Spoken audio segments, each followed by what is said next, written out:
বাবুর পড়া চলছে, চেষ্টা তো চালাচ্ছে, মাধ্যমিক তো। এই তো বাবু, কথা বলবি?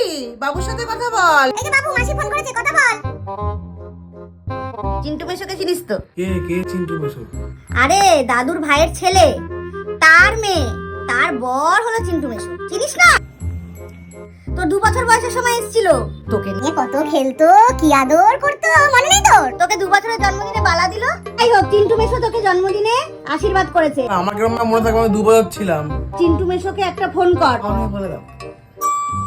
ও লালটুদা, আসুন আসুন। এ বাবা, লালটু পিসা এসছে তো। আয়, নমস্কার কর। পিসাকে পায়েসটা দিয়ায়। বাবু পায়েস, তুমি তো এমনি সময় বানাও না, আমারও তো পায়েস ভালো লাগে। লালটু এসে না খেলে আমি খেয়ে নেবো। তুমি আমার পায়েস দিলে।